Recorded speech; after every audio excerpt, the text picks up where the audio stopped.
देख रहे हैं आप ये नन्हे मुन्ने बच्चे, और लेकिन नन्हे मुन्ने जो बच्चे हैं इनके घुटनों पैरों में सूजन अकड़न दिख रही है। छोटे छोटे हाथों की कलाई चौड़ी लग रही है, उंगलियां मुड़ी हुई दिख रही हैं, और जिस उम्र में बीमारी का नामो निशान तक नहीं होना चाहिए उस उम्र में दर्द बच्चों की जिंदगी का हिस्सा बन रही है। ये हाल किसी के भी घर के बच्चों का हो सकता है अमित, क्योंकि इसके पीछे की तमाम गलतियों में से गलती घर घर के बच्चे कर रहे हैं। और वो गलती क्या है मीनाक्षी? वो गलती है जंक फूड की आदत। एक ताज़ा स्टडी से पता चला है कि ये फास्ट फूड खाने की आदत की वजह से हड्डियों को जंग लगने लगा है।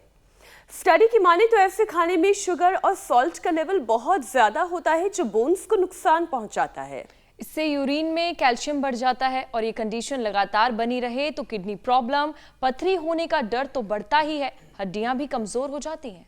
और इसके अलावा जंक फूड में कैलोरी ज्यादा होने से मोटापा बढ़ता है, जिससे बच्चों की एक्टिविटी स्लो हो जाती है और फिजिकली कम एक्टिव रहने की वजह से उनकी जो बॉडी स्ट्रक्चर है वो कमजोर होने लगता है।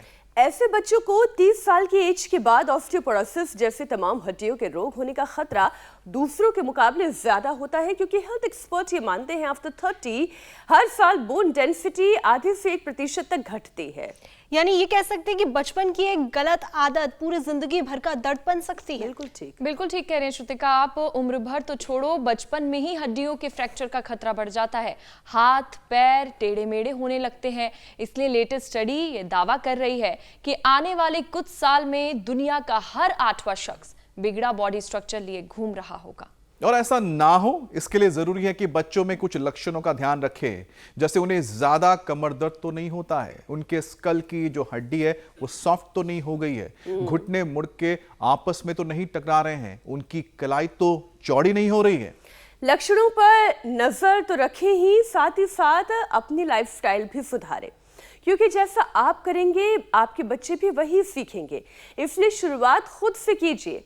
लेकिन ये होगा कैसे, ये बताएंगे योग गुरु स्वामी रामदेव हमारे साथ जुड़ चुके हैं। स्वामी जी आपका बहुत बहुत स्वागत है। प्रणाम। प्रणाम स्वामी जी। प्रणाम स्वामी जी। प्रणाम स्वामी जी। बहुत बहुत प्रणाम आपका भी मीनाक्षी जी, ज्योत्सना जी, श्रुतिका और पूजा, हमारे सब अमित भाई सब योगी हो गए और इतनी हेल्थ अवेयरनेस आप ले आए हैं कि लोग अब खाने पीने पर ध्यान देने लगे हैं। नहीं तो बस जो जी चाहा वो खा लिया, जैसे जी चाहा वैसे बैठे हैं। स्ट्रक्चरल बैलेंस बिगड़ रहा है और अर्थराइटिस तो बच्चों में भी बहुत ज़्यादा हो रहा है। स्ट्रक्चरल इम्बैलेंस हो रहा है, हाथ पैर टेढ़े मेढ़े हो रहे हैं। इसके लिए ये थोड़ी स्ट्रेचिंग एक्सरसाइज से आज हम शुरुआत कर रहे हैं। ताड़ासन, तिर्यक ताड़ासन, इसके लिए अलग अलग थेरापियाँ भी हैं। स्ट्रक्चरल इम्बैलेंस के लिए सबसे ज़रूरी होता है, जो अजीत राणा जी हमारे डॉक्टर बहुत ही निष्णात हैं इसमें, कायरोप्रैक्टिक। फिर इसमें मकरासन से लेकर के भुजंगासन, सर्वासन, पूरा 10 से 12 आसनों का पूरा एक अभ्यास क्रम है, वो भी आज हम बताने वाले हैं। फिर कायरोप्रैक्टिक, फिर ये एक्यूप्रेशर, वात मोक्षण, और वात मोक्षण के साथ ये हमारे नेचुरोपैथी में बहुत ही ज़बरदस्त है एक्यूपंक्चर। ये भी एक्यूपंक्चर, एक्यूप्रेशर और पोटली मसाज और हमारे श्रृंगी चिकित्सा, ये तो अद्भुत है।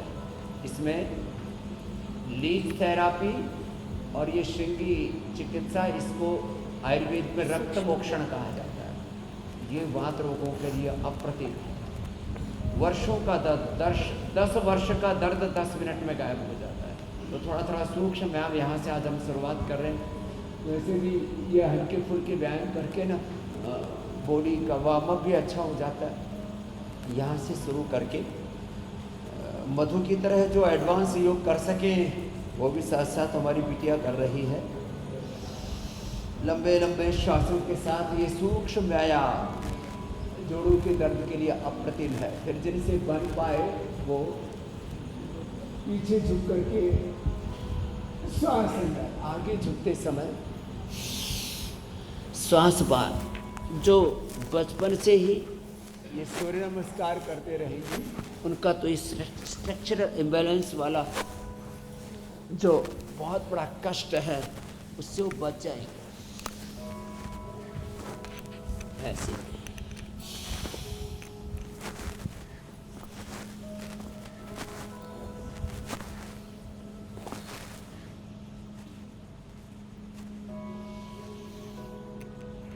ऐसे ये सूर्य नमस्कार निरंतरता के साथ करें। ये 10 बार सूर्य नमस्कार करें। और गरुड़ासन जो वात रोगों के लिए और घुटनों के दर्द के लिए तो बहुत ही अप्रतिम है। बैलेंस हो तो ऐसे भी कर पाएंगे। अब इसके लिए तो थोड़ा सा संतुलन बनाना पड़ेगा, और जिनसे ऐसा ना हो पाए कोई बात नहीं, उनके लिए अब दूसरी विकल्प हमारी शुरू होंगे। तो ऐसे कर सकें तो बहुत अच्छा है, तो ऐसा ना कर सकें तो कम से कम यहाँ से शुरुआत करें। उल्टे लेट करके मकरासन, भुजंगासन, शलभासन। स्वामी जी, पहली बात तो ये है कि शुरुआत करनी छोटे छोटे उपाय। लहसुन जी मेरी शुरुआत करनी होगी, और आज से शुरुआत करनी होगी। अब तक आपने नहीं किया, हालांकि हमारे कार्यक्रम को हम 4 साल से लगातार, बल्कि उससे ज़्यादा का समय होने जा रहा है, और अगर आप भी शुरुआत नहीं कर पाए हैं तो आज से कर लीजिए, क्योंकि गठिया के रोग की हम बात कर रहे हैं, और गठिया की बीमारी पर ब्रेक लगाने के लिए जड़ पर ही वार करना होगा। जहां बीमारी की जड़ है, अगर उससे लेटेस्ट स्टडी की ही बात करें, जिससे ये पता चलता है स्वामी जी कि बच्चों की जो जंक फूड खाने की आदत है, ये उनकी हड्डियों को बर्बाद कर रही है। उनकी बोन्स कमज़ोर हो रही है, डेंसिटी घटने लगी है, हाथ पैर टेढ़े हो रहे हैं, उंगलियां मुड़ रही हैं। स्वामी जी, सभी बच्चों को परफेक्ट बनाना है, उसके लिए बड़ों को भी परफेक्ट बनाने की ज़रूरत है। बच्चों के लिए अलग से क्या करना चाहिए? कौन कौन से उपाय, अभी आप कह रहे थे कि कुछ उपाय करने चाहिए, वो कौन कौन से उपाय हैं? हाँ, तो बच्चों को एक तो जितने भी ये बहुत ज़्यादा उत्तेजक आहार है, उत्तेजक आहारों से जीवनीय शक्ति का ह्रास होता है। उत्तेजक आहार से इम्यूनिटी का तो विध्वंस होता ही होता है। उससे ये वासनात्मक प्रवृत्तियां बहुत बढ़ती हैं, भोगात्मक प्रवृत्तियां बहुत बढ़ती हैं, और हड्डियां कमजोर पड़ जाती हैं। पौरुष शक्ति हमारी क्षीण हो जाती है, जीवन का पुरुषार्थ का क्षय होता है, और हमारे शरीर की हड्डियां कमजोर हो जाती हैं। तो प्रथम तो ये junk food, fast food, soft drink, cold drink और फ्रूट जूस के नाम पर जो अलग अलग प्रकार के फ्रूट जूसेस में इतनी ज़्यादा हाई शुगर होती है, उससे हाई शुगर, हाई सोल्ट वाले पूरे वर्ल्ड में, हम तो पूरी दुनिया के इन्वेस्टर्स से भी मिलते हैं, तो वो इस बात की चिंता करते हैं कि आने वाले फ्यूचर स्टिक यदि बिजनेस की सोचें तो भी वो जो बहुत ज़्यादा सोल्ट, बहुत ज़्यादा स्वीट पर, शुगर पर आधारित जो व्यापार हैं, ये विध्वंसक हैं और इनमें स्टेबिलिटी नहीं रहेगी। ये बहुत खतरनाक है मनुष्य के लिए। तो जंक फूड, फास्ट फूड जितने भी हैं, कभी सप्ताह में, महीने भर में थोड़ा बहुत कभी खा लिया, और वैसे क्या ज़रूरत है? हमने ये बर्गर पिज़्ज़ा नहीं खाया, हमने कोका कोला पेप्सी नहीं पी, तो क्या हमारी ज़िंदगी सुखी नहीं है? बल्कि पूर्ण सुखी है। ये जो इन छोटी छोटी आदतों के हम शिकार, गुलाम हो जाते हैं। तो बच्चों को जंक फूड, फास्ट फूड से बचाएं। बच्चों को दूध दही खाना पीना, हमने बचपन से दूध दही खाया पिया, बाजरे की रोटी और मक्खन खाया, जो मोटे अनाज हैं, बच्चों को आदत डालें। जैसे कल भी हम बता रहे थे, हमने अपने बच्चों को आदत डाली हुई। हमारे सब बच्चे सुबह अंकुरित खाते हैं, सारे मिलेट्स खाते हैं, सारी शाक सब्जियां खाते हैं। ये खाने पीने में लाइकिंग डिसलाइकिंग बड़ी खतरनाक है। तो बच्चों की आदत ऐसे बनाएं, बच्चों को फिर बचपन से ही। अभी तो हम ये जो है स्ट्रक्चरल इम्बैलेंस के लिए अभ्यास बता रहे थे, भुजंगासन और मरकटासन भी जिसने ठीक से कर लिया। मरकटासन में दोनों पैर मोड़ करके, एक तरफ घुटने, दूसरी तरफ ऐसे गर्दन को ऐसे मोड़ करके रिलैक्स होकर के आराम आराम से ये सब अभ्यास करें, और इससे ना बहुत अच्छी हो जाती है कमर। पहले में घुटने पंजे पास में, दूसरे में घुटने पंजों में फासला, एक घुटना जमीन पर, दूसरा पंजे के ऊपर। एक ऐसे गर्दन ऐसे मोड़ ली, दूसरी तरफ पूरा स्ट्रक्चरल इम्बैलेंस ख़त्म हो जाता है। फिर दही, छाछ, नींबू, अचार, टमाटर, खटाई, इनसे बचना पड़ेगा। बाय बादी की चीज़ें जो देर से हजम होती हैं, चाहे वो राजमा है, चाहे छोला भटूरा आदि है, इससे भी थोड़ा बचना पड़ेगा। फूल गोभी है, और यहाँ तक कि जो बहुत ठंडी चीज़ें हैं, जिनको वात दोष बढ़ जाता है, उनको थोड़े दिन के लिए तो हम लौकी का जूस तो प्रश्न ही नहीं, लौकी की सब्जी में भी थोड़ा सा हींग का, जीरा धनिया का तड़का लगा करके ही खिलाते, जिससे कि उससे जो वात रोग ना बढ़े। फिर ये तो ना करने वाले, चिंता से भी वात रोग बढ़ता है। जो टाइम मैनेजमेंट, लाइफ मैनेजमेंट ठीक से नहीं होता, कब्ज लंबे समय तक बना रहता, उससे भी वात रोग होता है। और इसलिए बस्ती वात हराणाम, आयुर्वेद में ऐसा कहा, उसको सर्वश्रेष्ठ कहा है। तो बस्ती का प्रयोग करें, कब्ज ना होने दें, और मिलेट्स का सेवन करें। खान पान में थोड़ा चेंज करने के साथ सुबह उठ करके लहसुन या तो भिगो करके, या उसको गाय के घी में या बटर में हल्का सा उसको रोस्ट करके, फ्राई करके खाते हैं ना, बहुत ज़्यादा लाल भी ना करें, हल्का सा बस वो रोस्ट हो जाता है। उसी से ही उसकी तीक्ष्णता, उसकी तामसिकता और दुर्गंध दूर हो जाती है। पता ही नहीं, तो लहसुन खाए ना आदमी सुबह, तो पूरे दिन भर उसके मुंह से दुर्गंध आती है। तो ये जो है अभ्यास जो बता रहे, इनको भी सब सीख लें। स्ट्रक्चरल इम्बैलेंस भी इससे दूर होगा। पवन मुक्तासन, अर्ध पवन मुक्तासन, और इससे स्पाइन भी हमारी बात अच्छी रहेगी। ये अभ्यास तो सभी के लिए बहुत ज़रूरी है। जो एक हमने अभ्यास क्रम अभी करवा दिया है बच्चों के लिए, जैसे आप बात कर रहे थे, बच्चों को बचपन से सर्वांगासन, ये हलासन बच्चों को बचपन से कराएं। बच्चों को तो बचपन से शीर्षासन भी करवाना चाहिए। ये बच्चों को की आदत ऐसी डाल लें कि बच्चे बचपन से ही ये करें, शीर्षासन करें ऐसे। अब बचपन से स्वामी जी शीर्षासन करेंगे, सर्वांगासन करेंगे। बताया हल्दी, मेथी, सौंठ का पाउडर बच्चों को बचपन से, अश्वगंधा और शतावर दे दें, कभी भी जिंदगी में उनकी हड्डियां कमजोर नहीं होंगी, वात रोग के शिकार नहीं होंगे। बाकी रेडीमेड उपाय अभी और बताएंगे। आप स्वामी जी रेडीमेड उपाय जो आप बता रहे हैं, रेडीमेड उपाय, वो तो बहुत अच्छे हैं कि सर्वांगासन, शीर्षासन करे बचपन से बच्चे, तो उससे अच्छा ये भी होगा कि कम से कम वो रेडीमेड फूड उससे दूर रहेंगे, जंक फूड से दूर रहेंगे। अब स्वामी जी क्योंकि जंक फूड को लेकर हम बात ही कर ही रहे हैं, तो एक स्टडी का भी जिक्र कर लेते हैं, जिसके मुताबिक फास्ट फूड की जो आदत है छोटे छोटे बच्चों को शुगर बीपी का मरीज बना दे रही है। तो आर्थराइटिस पर तो बात अभी और करेंगे, लेकिन उससे पहले स्वामी जी बच्चों का जो शुगर बीपी है उसे कैसे कंट्रोल करें। और कितनी हैरानी की बात है, देखिए कि बच्चों के अंदर अगर ये लक्षण आने लगे हैं शुगर के, बीपी के।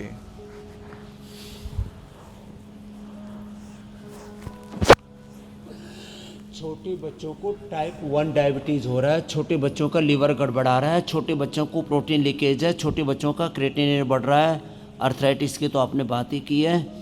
छोटे बच्चों को सर्दी जुकाम बुखार की छोटी छोटी सिंथेटिक दवाइयाँ देते हैं, इसी से उनका पेनक्रियाज गड़बड़ हो रहा है। छोटे छोटे बच्चों के शरीर में एलोपैथी का जहर, एलोपैथिक सिंथेटिक दवाओं का जहर, छोटे छोटे बच्चों के जिस्म में ये जंक फूड का जहर, फिर गलत विचारों का जहर, अश्लीलता का जहर, कामुकता का, वासनाओं का जहर, बहुत प्रकार के जहर का कहर बरप रहा है।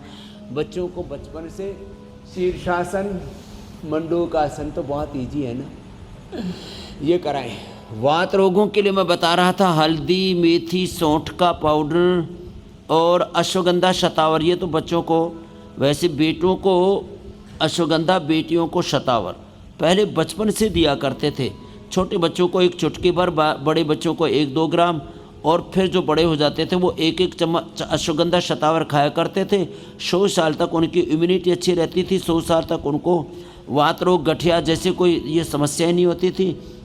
आयुर्वेद में इसी को ही योगराज, महायोगराज, गुग्गुल, जोड़ों में दर्द बढ़ जाए तो, सिंहनाद और हड्डियां अंदर से कमज़ोर हो जाएं तो दूध में हल्दी, शिलाजीत के साथ लाक्षादी गुग्गल का प्रयोग, और वो नस नाड़ियों में sciatica, cervical spondylitis, slip disc आदि के रूप में दर्द बढ़ जाए तो फिर उसमें त्रयोदशांग गुग्गल देते थे।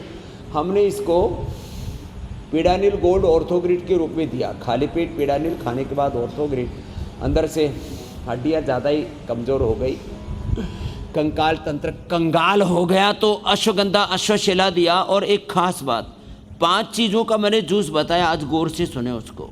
एलोवेरा, गिलोय, पारिजात, निर्गुंडी, सहजरा, 5 में से एक का भी जूस पी लिया ना, मंडूकासन योग मुद्रासन तो करना ही है, ये बहुत ही जबरदस्त है। एक चीज का भी जूस पी लिया, इसलिए देखो मेरे सामने यहाँ पर एलोवेरा भी मैंने रखा है, और अपने खाने में ना तिल का ही तेल प्रयोग करें। ये तिल का तेल कोई प्रदर्शन के लिए यहाँ पर नहीं रखा हुआ है, खाने पीने में तेल तो प्रयोग करना ही है। कोई जो है सोया का प्रयोग करते हैं, कोई सन का प्रयोग करते हैं, कोई सरसों के तेल का प्रयोग करते हैं, साउथ में नारियल का तेल तो सुबह खाली पेट पीना चाहिए 1 चम्मच। और जिनकी हड्डियाँ कमज़ोर हैं उनको तो ये ऑर्थोग्रेट 1-1 चम्मच ले लेना चाहिए। खाने पीने में तिल के तेल का ही प्रयोग करें। अब वात रोगी 50 से 80% लोगों को आजकल वात रोग हो रहा है, और तिल का तेल घर में प्रयोग करना चाहिए, इससे हड्डियाँ मजबूत रहेंगी। खाली पेट तिल का तेल या ये वर्जिन कोकोनट ऑयल 1 चम्मच पी लेना चाहिए। और औषधि के तौर पर एलोवेरा, गिलोय, पारिजात, निर्गुंडी, सहजना, यदि 5 मिल जाएं तो हम 5 पिलाते हैं। और कई बार तो अर्थराइटिस का सब भयंकर अटैक आता है, उससे हम लोगों को उभारते हैं। उसमें वातेष्टि से, गुग्गल से, गाय के घी से हवन भी कराते हैं, जैसे हमारे पूज्य स्वामी नकुल देव जी महाराज कर रहे हैं। ऐसे मंडूकासन, योग मुद्रासन ऐसे करना चाहिए। तो देखो ये छोटे छोटे परिवर्तन लाने पड़ेंगे। गेहूं चावल की जगह मिलेट्स का प्रयोग करना पड़ेगा। हम तो एलोवेरा, टर्मरिक, मेथी, एलोवेरा का जो पल्प है उसको अंदर से काट के ना, इसे कई बार मैंने बताया है, छोटे छोटे स्लाइस कट जाते हैं। 100 ग्राम एलोवेरा, 100 ग्राम मेथी, उसमें 25 से 50 ग्राम अंकुरित मेथी, फिर वो कड़वा नहीं लगता है। थोड़ा सा उसके अंदर जो है हल्दी 5 से 10 ग्राम। राजस्थान में तो केवल एलोवेरा की, केवल मेथी की, केवल हल्दी की भी सब्जी बनाते हैं। और बाजरे की रोटी के साथ रागी, ये बाजरा रागी इसलिए हमने रखा हुआ है। तो ये बड़ा ज़बरदस्त है। ATM की सब्जी और रागी बाजरे की या मिलेट्स की रोटी, इसी से ही अर्थराइटिस पर हम पूर्ण विजय पा सकते हैं। डायबिटीज़ के लिए मंडूकासन, पवन मुक्तासन, ये अर्धमत सेंद्रासन, वक्रासन, इतना कर लें। खाली पेट मधुनाशिनी खाने के बाद मधुग्रेट, खीरा, करेला, टमाटर का जूस पिलाते हैं। डायबिटीज़ के पेशेंट को नॉन डायबिटिक करते हैं, जो बच्चे बचपन से ही पवन मुक्तासन, मंडूकासन भी मात्र कर लेंगे, उनको ज़िंदगी में कभी मधुमेह हो ही नहीं सकता। उन बच्चों की इम्यूनिटी भी बहुत हाई रहेगी। बातें छोटी छोटी हैं लेकिन बड़ी कारगर है। बातें छोटी लेकिन बहुत काम की। अब स्वामी जी, जंक फूड से मोटापा तो बढ़ता ही है, लेकिन जो बच्चे जिनकी एक्टिविटी स्लो हो जाती है ज़्यादा जंक फूड के चलते, नतीजा क्या होता है स्वामी जी की हड्डियां और कमज़ोर होने लग जाती हैं, अब जिसकी वजह से डिसेबिलिटी का खतरा बढ़ जाता है। रिपोर्ट्स के मुताबिक तो स्वामी जी 20% डिसेबिलिटी के लिए मोटापा ही जिम्मेदार माना जा रहा है।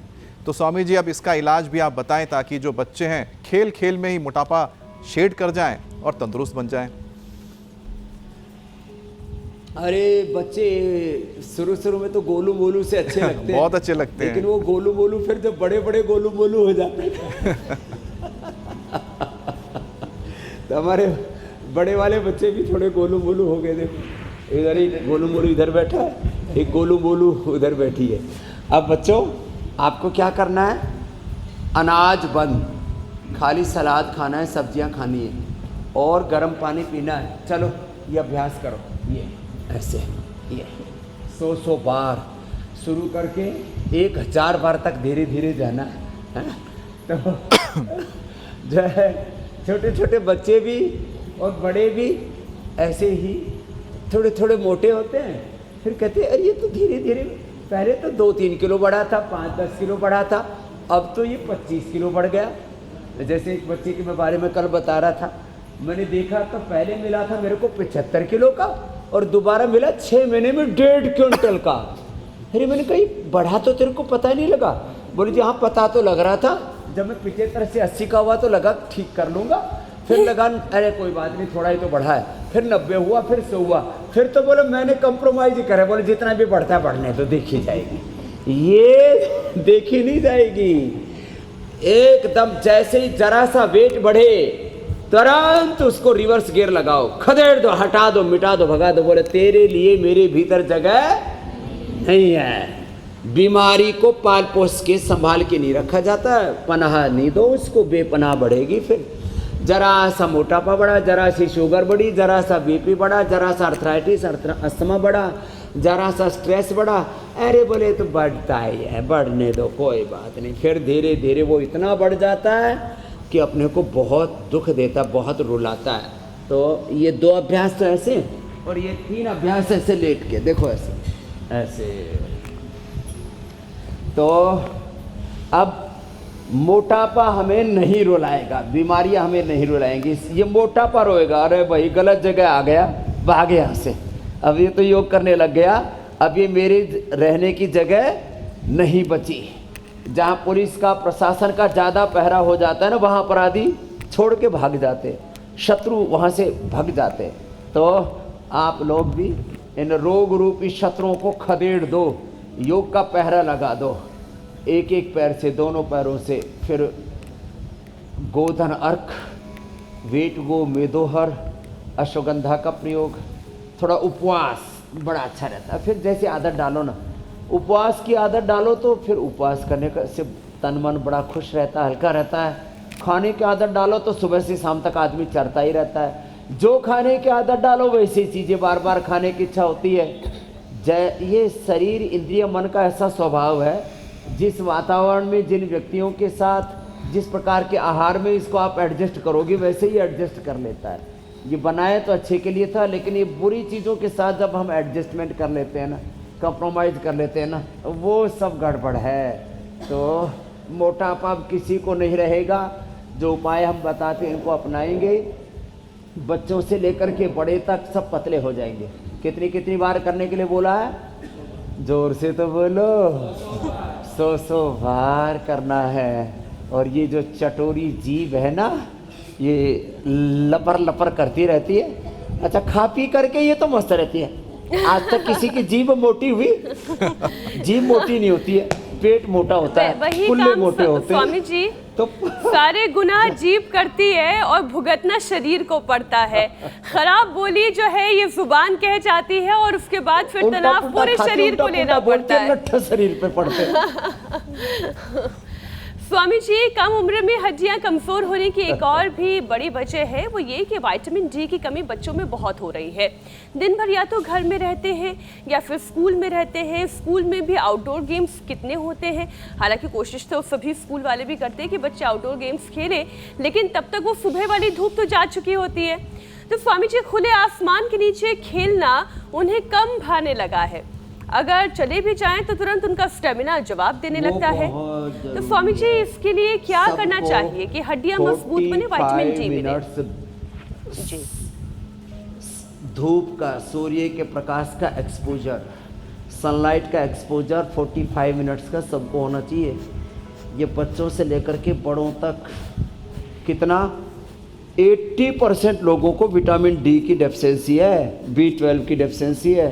और इन छोटी छोटी चीज़ों को हम इग्नोर करते रहते हैं। अरे कोई नहीं, तो छोटी सी तो बात है, विटामिन डी की तो कमी है थोड़ी सी, हो जाएगा ठीक ना। लंबे समय तक विटामिन डी की डेफिशिएंसी से, याद रखना, लंबे समय तक विटामिन डी की डेफिशिएंसी से,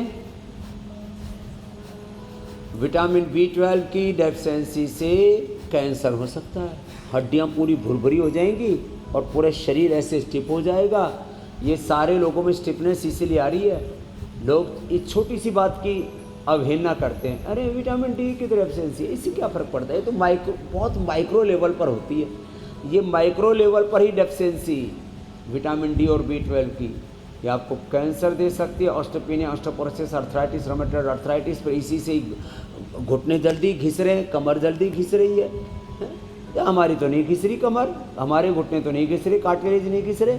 हमने अपने विटामिन डी और B12 आदि को बैलेंस रखा हुआ है। तो 1 घंटा धूप का सेवन करें जिनका कम हो गया है।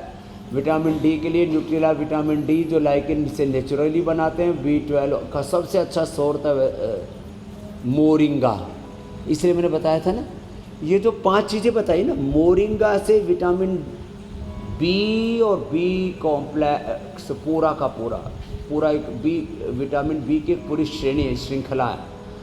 और ये जो निर्गुंडी है, सहजना है, गिलोय और एलोवेरा, इससे सारे न्यूट्रिएंट्स की पूर्ति हो जाएगी। जो शाकाहारी हैं ना, उनको विटामिन डी की, B12 की, कैल्शियम, आयरन, ओमेगा, अलग अलग प्रकार से कुछ छोटे छोटे माइक्रो न्यूट्रिएंट्स है ना, उनकी कमी बहुत होती है। तो क्या करना चाहिए उनको? एक तो अंकुरित लेना चाहिए और जो 5 चीज़ों का जूस बताया था ना, उसका सेवन करना चाहिए। थोड़ा थोड़ा सूक्ष्म व्यायाम बता दिया, हाथों के पैरों के थोड़े थोड़े सूक्ष्म व्यायाम भी करें, धूप का एक्सपोजर लें और अपना डाइजेशन अच्छा रखें, पेट को अच्छा रखें। पेट को अच्छा रखने के लिए एक तो भूमि आंवला पुनर्नवा मकोई कल बताए ही थे, सर्वकल्प का काढ़ा, लिवोग्रिटिया लिवरमृत का, खाली पेट अनार। आज अनार के बारे में भी बताने वाले हैं। एक अनार 100 बीमार। कहते हैं घर में, जिस घर में अनार होता है ना, वहाँ कुबेर का, लक्ष्मी का वास होता है। हाँ, हम घरों में क्या रखते हैं? बांस रखते हैं, जिससे कि जल्दी अर्थी सज जाए। ऑफिस में, घरों में वो चाइना वाला बांस, वो उसमें ग्लास में पानी में डाल के रख देते हैं और जल्दी ही फिर बांस, या तो घर में लठ बजते हैं, बांस बजते हैं और जल्दी अर्थी सज जाती है।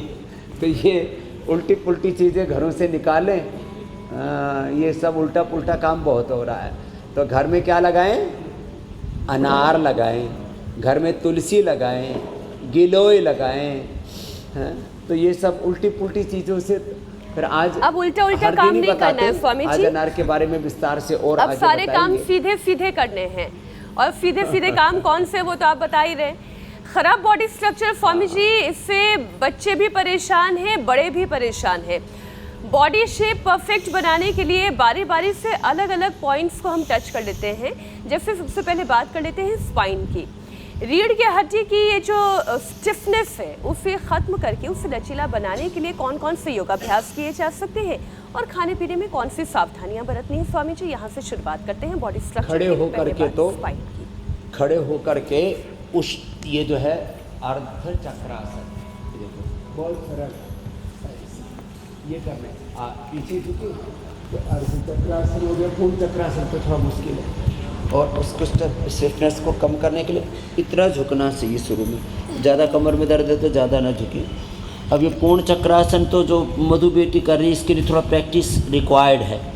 इतना तो शुरू करें ऐसे, फिर देखो ऐसे ही थोड़ा गद्दे पर घुटने रखें, नहीं तो बहुतों के तो घुटने ही पूरे कीर्तन कर रहे हैं, खटर पटर हो रही है। तो ये उष्ट्रासन बड़ा अच्छा है। और जो थोड़ी देर पहले हम करा रहे थे, मरकटासन और भुजंगासन, इसके ऊपर तो मैंने बहुत अधिक बल दिया। 100 साल तक ये जो पूरे टेढ़े मेढ़े हो जाते हैं उनको, ये जो कायरोप्रैक्टिक यहाँ पर करा रहे हैं, एक्यूपंक्चर करवा रहे हैं, श्रृंगी चिकित्सा, रक्त मोक्षण, वात मोक्षण, ये सब कराने की फिर ज़रूरत नहीं पड़ेगी। पहले से ही सावधान रहो। मैं तो सबसे कहूँगा 10 बार से शुरू करो, रोज़ 10-10 बढ़ाते रहो, 10 दिन में 100 बार तक पहुँच जाएंगे। 100 साल तक स्ट्रक्चरल इम्बैलेंस नहीं होगा। कितनी अच्छी बात है। 100 साल तक आप सीना तान के चल सकेंगे, कमर झुकेगी नहीं। मैं देखता हूँ कुछ लोग अच्छे तो होते हैं, लेकिन एक बुढ़िया मैया 80 साल की उम्र में तुलसी जी को पानी दे रही, भगवान राम जी का, कृष्ण जी का, सारे मंदिरों में दर्शन भी कर रही, वैसे ही ठीक है, कई किलोमीटर चल भी लेती है, लेकिन कमर झुकी हुई। आपने देखा होगा बहुत सी बुढ़ियाओं की कमर झुक जाती है। ये 100 साल तक कमर नहीं झुकेगी तुम्हारी, और स्ट्रक्चरल इम्बैलेंस भी नहीं होगा, और स्टेमिना भी बहुत अच्छा रहेगा। ये लंग के लिए, हार्ट के लिए भी, ब्रेन के लिए, central nervous system, peripheral nervous system के लिए भी बहुत अच्छा है। तो ये भुजंगासन, ये 100 बार तक सबको ले जाना है। स्ट्रक्चरल इम्बैलेंस होगा ही नहीं। और हड्डियां मजबूत बनाने के लिए जैसे 10 बार करके ऐसे 10 बार किया, ऐसे 10 बार किया, धीरे धीरे तेजी से, मध्यम गति से, जिसका जैसी कैपेसिटी है। फिर बाद में बीच में थोड़ा मकरासन कर लिया। और हाँ, एक बात और, मेरे सामने ये गोंद रखा है। गोंद को पतंजलि गाय का शुद्ध घी मिलता है सबको। गाय के घी में गोंद को फुला लिया, थोड़ा उसको उबलते हुए थोड़ा सा ही डालें, और करीब 100 ग्राम गाय का घी लिया, उसमें थोड़ा थोड़ा घी ये गोंद डाल के उबलते हुए घी के अंदर डालते हैं ना, तुरंत फूल जाता है 5 सेकंड के अंदर ही पूरा। और फिर इस भुने हुए गोंद को रख लें। इसको आप पाउडर को ऐसे ही गर्म दूध में डाल करके, गर्म पानी में डाल करके, ऐसे ही गोंद को ही रखें बस डब्बे में भर के। लड्डू, बर्फ़ी कुछ बनाने की ज़रूरत नहीं, किसी को बर्फ़ी भी बनानी है तो आटे पाटे में मत बनाओ, बादाम अखरोट काजू आदि कूट लिया, उसी में ये भी कूट के डाल दिया थोड़ा सा, और एक एक पीस खा लो। नहीं तो 1 चम्मच गर्म दूध में गर्म पानी में डाल के और थोड़ा सा हल्का सा उसमें खजूर, थोड़ा खजूर मुनक्का अंजीर या अथवा गुड़ शक्कर डाल के हनी डाल करके पी लो। हड्डियाँ ऐसे फुलादी हो जाएंगी 100 साल तक। हड्डियाँ हार्ड नहीं होंगी, मजबूत होंगी। स्टिफनेस होना अलग चीज़ है। तो गोंद का प्रयोग, पहले गोंद के लड्डू भी खाते थे, गोंद की बर्फियाँ, बहुत तरह के। अब गोंद के तो इतने आइटम हो गए हैं, लेकिन ये हड्डियों के लिए सच में बड़ा ज़बरदस्त है। तो ये छोटे छोटे उपाय भी हम बताते रहते हैं। एक रेडीमेड हमने वातारी चूर्ण भी दिया है, और एलोवेरा का जूस जो रोज़ पीता रहेगा ना, ज़िंदगी में हड्डियाँ कभी कमज़ोर होंगी नहीं। लो, एक छोटा सा उपाय है। और एसिडिटी की प्रॉब्लम भी नहीं होगी, बॉडी एसिडिक भी नहीं रहेगी, एल्कलाइन रहेगी। और छोटे छोटे उपाय, हड्डियों के साथ साथ स्किन भी अच्छी रहेगी। एलोवेरा जूस पियो, एलोवेरा जेल लगाओ, तो अब स्ट्रक्चरल इम्बैलेंस किसी को नहीं होगा। सब भुजंगासन करेंगे। कितनी बार? 100 बार। हाँ, जोर से बोलो। 10-10 बार रोज बढ़ाएंगे। 10 दिन में 100 बार तक का टारगेट अचीव कर लेंगे। और रिलैक्स होने के लिए फिर ऐसे, मैंने तो अभी 100 बार तक सभी को पहुंचा दिया। फिर रिलैक्स होने के लिए ये कर लेंगे मरकट आसन। ऐसे भी अच्छा लगता है, करके भी अच्छा लगता है। ऐसे कर लेते हैं ना, एकदम रिलैक्स हो जाते हैं, आनंद सा आता है। लोग कहते हैं मज़ा भोग में है, मैं कहता हूँ मज़ा योग में। भोग वाला तो मज़ा ऐसा है, थोड़ी देर का मज़ा, जिंदगी भर की सजा। थोड़ी देर का सुख, जिंदगी भर का दुख। स्वामी जी, इस चक्कर में नहीं पड़ना अमित भाई।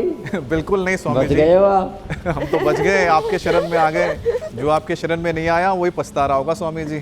लेकिन इस मज़े से कैसे दूर रहना है, इस सज़ा से कैसे दूर रहना है, और किसका मज़ा हमें पूरे जीवन उठाना है, उसकी ओर बढ़ते हैं स्वामी जी। सर्वाइकल एक बड़ी परेशानी है। अब देखिए, मोबाइल लैपटॉप में बच्चे बड़े सभी घुसे रहते हैं, बहुत मज़ा आता है इसमें, जिसमें उनकी गर्दन हमेशा झुकी रहती है। अब जो सर्वाइकल की सबसे बड़ी वजह बन रही है स्वामी जी, तो इस परेशानी से बचने के लिए अब गर्दन के कौन कौन से 2-3 योगाभ्यास से बताएं, सिर्फ दबाने को छोड़ के।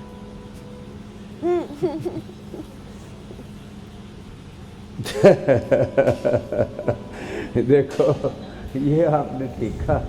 लोग गर्दन दबा रहे, गला दबा रहे। ये दबाना नहीं, दबाना है तो ये दबाना, जैसे हमारा अजीत राणा दबा रहा है ना, ये दबाना कार्डियोफैक्टिक के अंतर्गत आता है।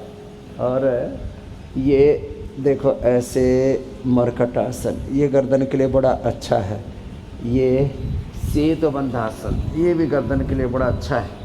उष्ट्रासन अभी बताया ही था, वो भी गर्दन के लिए बड़ा अच्छा है।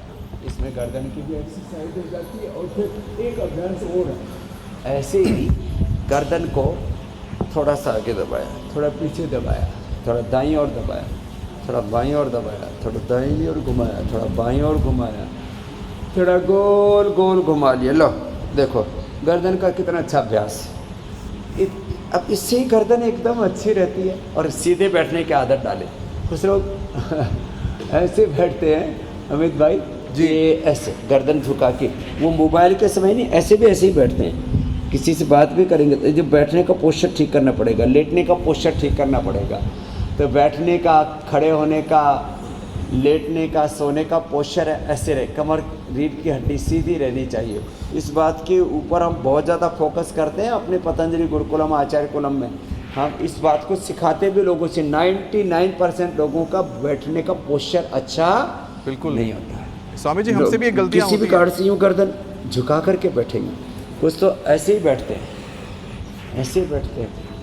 पता नहीं अलग अलग तरह से ऐसे तौर तरीके आप बना लिए लोगों ने। ऑफिस में भी ठीक से नहीं बैठते, तो मेरुदंड हमेशा सीधा, गलत पोज में हम घंटों बैठते हैं, उससे स्ट्रक्चर पूरा गड़बड़ हो जाता है। स्ट्रक्चर को, करेक्टर को, सॉफ्टवेयर हार्डवेयर को अच्छा रखना है तो योग के अलावा और कोई दूसरा रास्ता ही नहीं है मेरे भाई। बिल्कुल स्वामी जी। और स्वामी जी, अब कूल्हे में जो गठिया की परेशानी उठना बैठना तक काफ़ी मुश्किल कर देती हैं, तो हिप्स में जो ब्लड सर्कुलेशन है वो कम होने से हड्डियाँ गल तक जाती है स्वामी जी। कई लोगों के तो ऐसे रिपोर्ट्स भी सामने आए हैं। तो ऐसे में स्वामी जी, जो कूल्हे में ब्लड सर्कुलेशन बढ़ाने के लिए कौन कौन से आसन कर सकते हैं, क्योंकि काफ़ी नेग्लेक्ट कर जाते हैं कई बार हम इस पार्ट को। देखो, कूल्हे के लिए एक तो मरकटासन बताया था, एक ये अभ्यास है, देखो ऐसे ही, इससे कूल्हे अच्छे रहते हैं और जो है कूल्हों में ब्लड का सर्कुलेशन अच्छा रहे, इसके लिए ये अभ्यास ऐसे बैठ करके करें और जो है कूल्हों को थोड़ा दाएं बाएं ट्विस्ट करते रहें। अब ऐसे ऐसे ये अभ्यास ऐसे ऐसे करवा देते, खड़े होके करवा देते जिनके घुटने पूरे बोल रखे। अब ये अभ्यास ऐसे देखें, आजकल तो मशीन पकड़ करके ऐसे ऐसे करवाते हैं, हम तो खड़े खड़े करवा देते। फिर जो है एक अभ्यास है ऐसे ही, देखो ऐसे, इसका पूरा असर ऐसे पूरा दाएं से बाएं, बाएं से दाएं, पूरा यूँ ही घुमाएं, यूँ एक तरफ से और दूसरा ऐसे दूसरी तरफ से। ये अभ्यास बड़ा अच्छा है, इससे पूरे कूल्हों के ऊपर पीछे से जब आप ऐसे करते हो तब आपको खुद अनुभव में आता है, ये तो बड़ा अच्छा अभ्यास है। फिर एक अभ्यास ऐसे होता है, देखो कूल्हों के लिए ऐसे तो लोग थोड़ा थोड़ा ऐसे पैर मोड़ के भी करते हैं, यदि सीधा करें तो और ज़्यादा अच्छा अभ्यास होता है, ऐसे क्रॉस करके ऐसे। तो ये कूल्हों की पूरी एक्सरसाइज इसमें हो जाती है ऐसे। अब इतना भी ना कर पाएँ तो कम से कम थोड़ा घुटनों को ऐसे मोड़ें, ऐसे मोड़ें, ऐसे थोड़ा सामने से ऐसे करें, ऐसे करें, ऐसे करें। ये तो ये छोटे छोटे अभ्यास हैं ऐसे। और जो है अपने कूल्हों को ऐसे ही घुमा लें और कुछ नहीं है, पूरा ऐसे ही घुमा लिया, दूसरी तरफ से भी ऐसे ही घुमा लिया। अब हम कूल्हों को घुमाने के लिए बोल रहे हैं तो इसमें लोगों का पेट भी घूम रहा है, अच्छा ही है ना, अच्छी बात है। तो दोनों तरफ से ये तो स्वामी जी, ये काम तो हम स्कूल में किया करते थे जब घुमाते हैं तो फिजिकल ट्रेनिंग होती थी,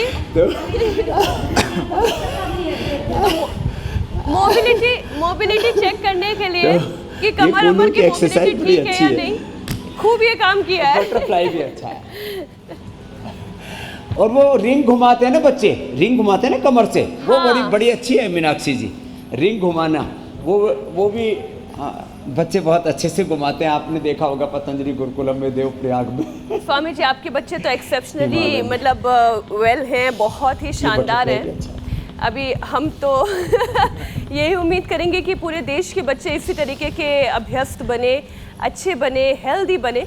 स्वामी जी, हड्डियों के लिए तमाम योगाभ्यास और आयुर्वेदिक उपाय तो आपने बता दिए, लेकिन प्राणायाम, जो आप ये कहते हैं कि 99% बीमारियों का इलाज प्राणायाम के जरिए किया जा सकता है, तो कोई कसर ना रह जाए तो प्राणायाम का एक session. Less oxygen supply is the main cause of all diseases, stress, inflammation, unhealthy lifestyle, ये सब गड़बड़ी एक ही चीज़ से दूर हो सकती है, मात्र प्राणायाम से। ऑक्सीजन पूरा नहीं मिलेगा, ब्लड सर्कुलेशन पूरा नहीं होगा, हड्डियों के ऑस्टियोब्लास्ट क्लासेस का इम्बैलेंस होगा, बोन फॉर्मेशन, बोन रिजर्प्शन गड़बड़ होगा, पूरा हड्डियों का ताना बाना ही हिल जाएगा। 5 मिनट भस्त्रिका करें, ये बहुत जरूरी है। 5 मिनट भस्त्रिका, ये तो चलते चलते कर लेते हैं हम, तो दौड़ते समय भी भस्त्रिका कर लेते हैं। दौड़ते समय भी भस्त्रिका, कपालभाति भी कर लेते हैं चलते समय। तेजी से चलो, भस्त्रिका और कपालभाति दोनों साथ ही साथ हो जाते हैं, और अनुलोम विलोम भी चलते चलते हो जाता है।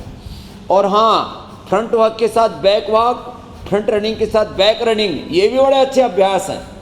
हाँ, सीधे चलना, उल्टे चलना, ये बातें तो छोटी छोटी हैं, हाँ? अब इतना कठिन ना हो पाए, अब हनुमान जी ना बन पाएँ और कठिन अभ्यास न कर पाएँ तो कोई बात नहीं, सरल अभ्यास ही कर लो। Front running, back running, front walk, back walk, पीछे चलना, ये कठिन कठिन आसन बहुत हो गया। हे बाबू खड़ी हो जा। हाँ, इसने भाई मधु के लिए ताली बजा दो, अच्छी देती है। चलो उल्टे चलो, उल्टे चल के दिखाओ। उल्टे चलने में बस ऐसे ही, हाँ ऐसे उल्टे चलना, ऐसे। और उल्टे चलने से, सीधे चलने से एक तरह से पैरों पर प्रेशर पड़ता है। मात्र 5 मिनट, ये लंबा चौड़ा कार्यक्रम नहीं है, 5 मिनट ऐसे उल्टे ही चल लेंगे ना, उससे पैर, घुटने, कमर 100 साल तक अच्छी रहती है। केवल 5 मिनट। हम तो 2 मिनट खाली उल्टे दौड़ते हैं। कितनी देर? 2 मिनट। और पूरा बॉडी का स्ट्रक्चर देखो कितना फर्स्ट क्लास है। एक कल ही मिला बाबा जी, मैं आपसे 35 साल पहले मिला था। मैंने कहा कहना क्या चाह रहा है? बोला हमारा होलिया खराब हो गया, आप तो वैसे के वैसे ही हो। स्वामी जी कहने का मतलब ये है कि जीवन में तो कपालभाति करे, चेस गेम की तरह उल्टी चाल चल लेनी चाहिए, उससे भला ही होता है। थोड़ी सी उल्टी चाल, बहुत सारा प्राणायाम, बहुत सारा योगाभ्यास और आयुर्वेदिक उपाय आपके शरीर को स्वस्थ बना सकते हैं। बहुत जरूरी है जी। स्वामी जी, अब बात उस मिशन की जो आप लगातार चला रहे हैं, एक पौधा सेहत के नाम।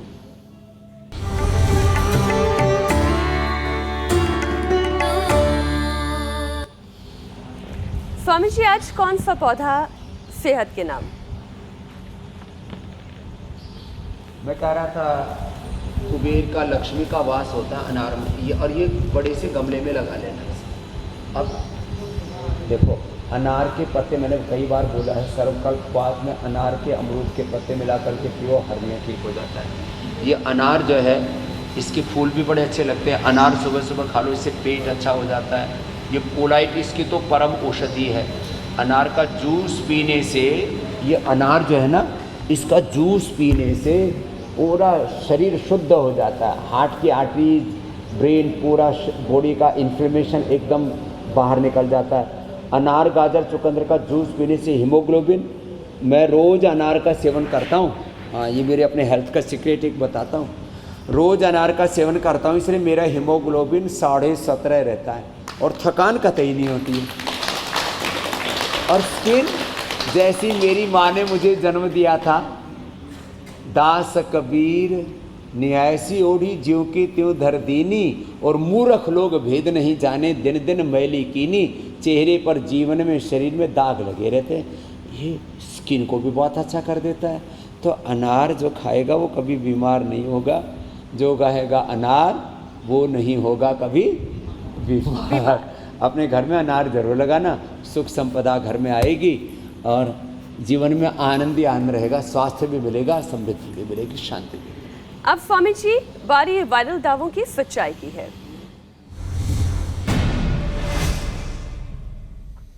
दावा ये किया जा रहा है कि रीढ़ की हड्डी में फ्रैक्चर होने पर केवल सर्जरी ही इलाज है। इस दावे की सच्चाई क्या है स्वामी जी? ये दावा 100% झूठ है। अब तो WHO भी ये कह रहा है, बड़े बड़े स्पाइन के हॉस्पिटल भी कह रहे हैं भाई सर्जरी करने से पैरालिसिस होने का खतरा ज़्यादा बना रहता है। मैंने तो 99% लोगों को, कोई एक्सीडेंटल केस छोड़ दीजिए, 99% लोगों को एंक्लोजिंग स्पोलाइटिस से लेकर के सर्वाइकल स्पोलाइटिस, स्लिप डिस्क और जो है बहुत प्रकार की बैकएक की प्रॉब्लम लेकर के लोग आते हैं। 99% लोगों को हम 100% हेल्दी बना देते हैं। इसलिए ये झूठा दावा है कि स्पाइन की प्रॉब्लम होने पर सर्जरी करनी चाहिए। योग करो, 100 साल तक एकदम ठीक रहोगे। थोड़ा एक्यूप्रेशर, एक्यूपंक्चर और थेरापियाँ जो हमने इतनी सुंदर सुंदर आज दिखाई है, इनको और सीख लेना। इस मैया के तो लीच ऐसी लटक गई रे, अब इसको थोड़ा हल्दी डाल दो इसके मुंह के ऊपर, अपने आप ही छोड़ देगी। खींच के छोड़ोगे तो घाव हो जाएगा, हल्दी डाल देंगे तो ठीक रहेगा। हाँ, अपने आप ही देखो छोड़ दिया। बाप रे। स्वामी जी, अब बात योग चैलेंज की कर लेते हैं, जिसे एक्सेप्ट करके बहुत सारे दर्शकों ने हमें बहुत सारे वीडियोस भेजे हैं। आपके सामने वो चुनिंदा वीडियोस।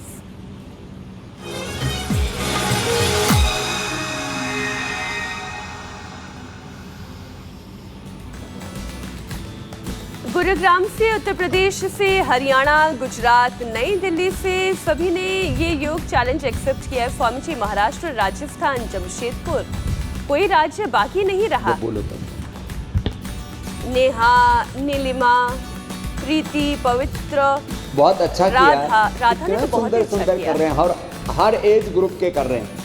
किसी का तो अलाइनमेंट बहुत अच्छा है, पूरा चक्रासन और सीधा पैर खड़ा करके रखा है। किसी के घुटने थोड़े मुड़ रहे हैं, लेकिन किसी के पूरे सीधे हैं। अब विजेता वही होगा जिसका नीचे वाला पैर भी पूरा सीधा और ऊपर वाला भी सीधा और चक्रासन। स्वामी जी राधे श्याम एक है बाद उसके पानीपत चक्रासन। से। बेस्ट वीडियो आज का राधे श्याम पानीपत क्या हरियाणा से। राधे श्याम जी के लिए जोरदार अभिनंदन। चलो, बहुत बहुत अभिनंदन। बधाई हो आपको राधे और श्याम कल का जी। चैलेंज भी साथ साथ दे देते। देखो जी। खड़े होकर के एक पैर पीछे से मोड़ा, एक पैर पीछे से मोड़ा और उसको पकड़ लिया ऐसे। अब एक पैर से उसको पकड़ के रखें, पहले तो सिर के पीछे भी लगा सकते हैं, दूसरा हाथ सामने कर दो। तो एक पैर से पीछे से पकड़ के रखा, दूसरा सामने कर दिया। तो नटराज आसन का ये कल का चैलेंज है। तो ऐसे नटराज हमारे भगवान शिव का ही नाम है। ऐसे जो नटराज आसन करेंगे कल विजेता बनेंगे, उनको पुरस्कार और गिफ्ट हैम्पर प्रशस्ति पत्र भी मिलेगा। बहुत बहुत अभिनंदन। बेटी मधु ने बहुत सुंदर किया। ऐसे ही सब नटराज आसन करें, अपना फिजिकल मेंटल बैलेंस करें। स्वामी जी अब आपसे भी इजाजत लेने का वक्त हो गया है, इस वादे के साथ कि कल फिर होगी आपसे मुलाकात और रोगों के खिलाफ ये जंग बहुत-बहुत जारी प्रणाम, रहेगी। धन्यवाद। प्रणाम। प्रणाम स्वामी जी।